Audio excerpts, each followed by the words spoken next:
Hi mga kasisimars! Good evening! Today is Thursday for today's mini vlog. Ayan, mag-ano tayo ng benefits of santol. Ayan, comment down below kung anong English ng santol. Kaya let's go mga kasisimars! Meron tayong 7 benefits of santol. Kaya let's go! And on we'll go through the wastelands, through the highways, till my shadow turns to sun rays. And on we'll go through the wastelands, through the highways, and on we'll go.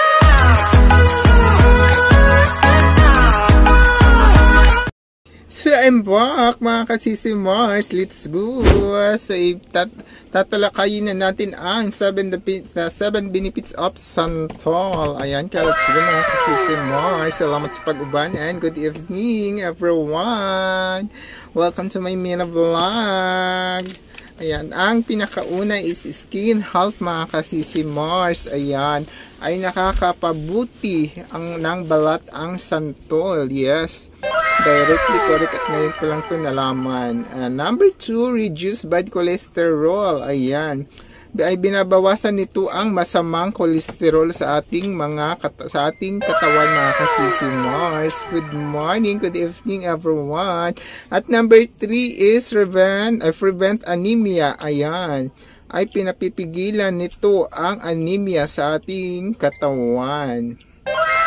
Number 4, ayan, diabetes prevention. Ayan, ay nakakatulong sa pag-iwas na pagkaroon ng ating diabetes mga kasisimars. Katulad ko, yes, katulad ko ha. Ayan, sa pang-5 is cancer prevention. Ayan, ay nakakatulong sa pag-iwas ng cancer ang santol, sa pagkain ng santol mga kasisimars.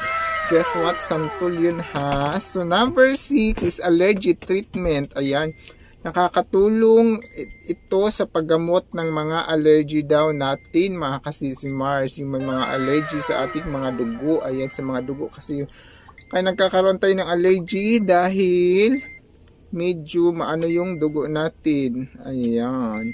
So, ika-7 mga kasisimars, boost your immune system. Ayan, ay pinapalakas nito ang iyong immune system sa ating katawan. Yes, mga kasisimars. Ayan.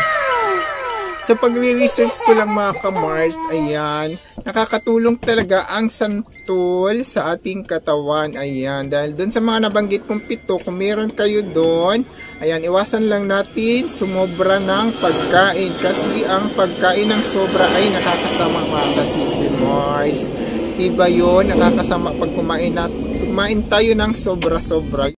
So sa tingin nyo mga kasisimars, kung nakakatulong ang ating santol sa ating katawan, please don't forget to subscribe. Ayan, lalo dyan sa hindi pa ating subscriber ni Kamars, pindutin lang ang ating notification bell para ma-update po lagi tayo sa ating mga bagong upload na mga video ni Kasisimars. Salamat and once again, good evening.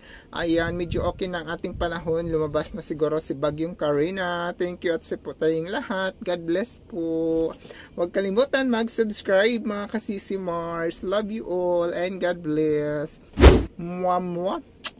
Love you. Bye-bye.